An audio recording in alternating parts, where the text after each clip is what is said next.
I want to talk about strength training. I am very passionate about strength. I'm very passionate about lifting weights. And the reason why I'm very passionate is it makes me feel good. There is something to be said about moving heavy weight and proving to yourself that you're that strong. That's kind of the psychological high that I personally get from weight training.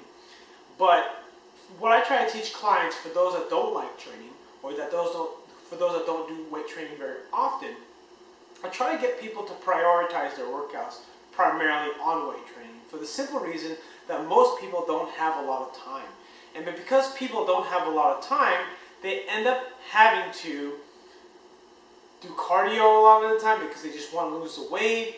And what people don't realize is that you're going to burn more calories doing weight training. You won't actually burn more calories during the actual session, but you'll burn more calories after the session when your body is recovering.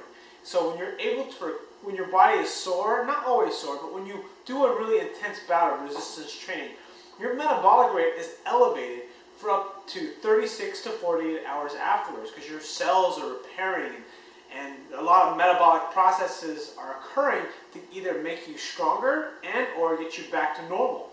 Because that is what the nature of resistance training is. You push the muscle to grow, and a lot of people who, for example, aren't very strong, or you're new to weight training, and you can only do 2 or 3 push-ups, for an example, guess what? If you do 2 or 3 push-ups a day, you can probably do another 2 or 3 push-ups later on, and then you can do another 2 or 3 push-ups, and then you'll do another 2 or 3 push-ups, and then eventually you'll be doing 5 push-ups, and then you'll be doing 10 push-ups. Same thing with pull-ups. You'll do 0, then you'll start with some assisted pull-ups with a band or a machine, and then you'll get to your first pull-up, and then you do that every day. I'm sure you can probably pull off 1 pull-up a day once you are able to do one, right? And then you keep working on it, and then later on you're going to get to 2 pull-ups. It's like anything else. It is repetition. Life, strength is about repetition. And if your goal is to lose body fat and change, you need to sustain the behaviors that allow for your body to burn fat on a regular basis or burn more calories. And there's nothing better than strength training, because strength training requires you to have to repair after you're done, which makes you burn more calories and helps you lose weight faster.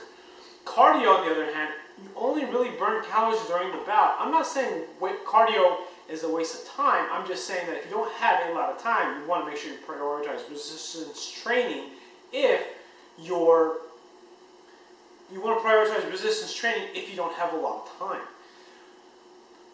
It's important to have a good endurance base, but it depends on the person, the individual. Because a lot of the time, if you don't do a lot of cardio and you do some really good strength training, you can get some endurance from that. It just all depends on where you're at. You need to do everything, but you need to make sure that you put more focus on the things you have time for. And again, I always prioritize resistance training for clients who are only able to make it in 2 days a week.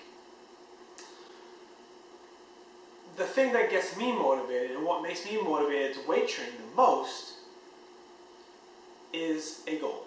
And that goal is to do a 500-pound deadlift. 500-pound deadlift. 500, 500-pound deadlift. A 500-pound deadlift. That is what motivates me. It's something that's driving me. It's me having a 400-pound squat. It's just what drives me. Maybe for you, it might be just doing 20 push-ups in a row, which is a pretty hard feat for a lot of people. To being able to do your first pull-up, being able to run a mile without stopping, stuff like that. Something that you want to prove to yourself, like a small goal. Because people think that these strength goals, are really big. And you know what? They're big for me because I've been doing this for a while and I know how to set my goals for my level. So you set smaller goals for yourself. So it's kind of depends on where you're at, but the most important thing is that you really try to focus on creating a goal or choosing a goal that you really, really care about.